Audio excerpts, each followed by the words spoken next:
Quand on relâche un animal qu'on a suivi de A à Z, c'est beaucoup de fierté. Des fois, c'est un peu de soulagement aussi parce qu'on a pu en baver.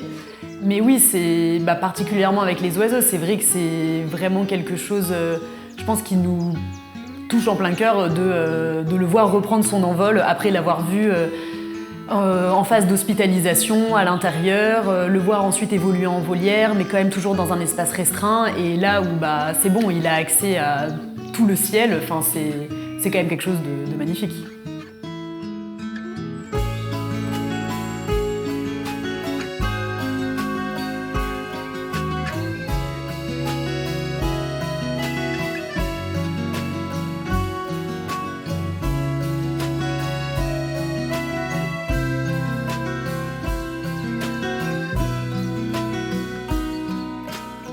Alors ici au CPFSE, les animaux qui sont pris en charge médicalement, c'est uniquement des individus issus d'espèces de faune sauvage non captive, autochtones, donc issus du nord-ouest de la France. Et notre objectif, c'est de pouvoir identifier dès l'admission si, à l'issue d'un parcours de soins, ces individus peuvent être relâchés dans le milieu naturel et qu'ils puissent se débrouiller de manière autonome dans le milieu naturel, en accord avec la biologie de leur espèce. On a la chance d'être un centre de soins qui fait partie de l'école vétérinaire Oniris, basée à Nantes. Pour nous, c'est un véritable avantage, tout simplement déjà parce qu'on a des vétérinaires sur place pour nous aider au quotidien, ce qui signifie qu'on peut aller beaucoup plus loin dans les soins qu'on va prodiguer aux animaux.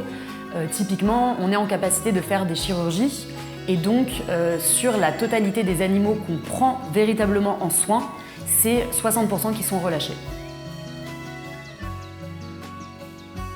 On ne fait pas la même chose avec la faune sauvage que ce qu'on peut faire avec la faune domestique. D'accord ? Et donc nous, on a plein de limites qui sont liées notamment au fait que ce soit des animaux sauvages qui réagissent différemment à la captivité que des animaux domestiques.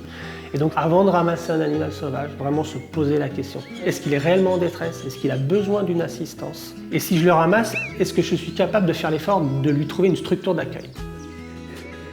On a vraiment une diversité de gens qui passent ici au centre, de bénévoles stagiaires, de services civiques, qui ont la possibilité donc de découvrir la faune sauvage. C'est toujours marrant et touchant de les voir la première fois qu'ils vont avoir une chouette dans les mains ou voir un hérisson de près et ils sont tout contents.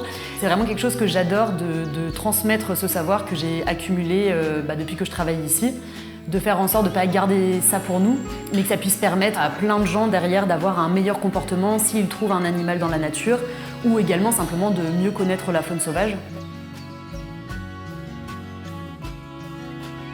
Donc les activités des bénévoles ici, c'est participer au fonctionnement du centre. Donc il va y avoir de l'entretien structure, faire le nettoyage des installations pour les animaux. Il y a aussi participer au nourrissage de tous les animaux et participer aussi aux soins de base. Donc on va faire les gavages sur les animaux, on fait aussi des soins de plaie, des injections sous-cutanées, d'antibiotiques, de réhydratation. Voilà. Et c'est une responsabilité qui est donnée aux bénévoles, mais c'est ça qui est intéressant et qui est formateur aussi pour nous.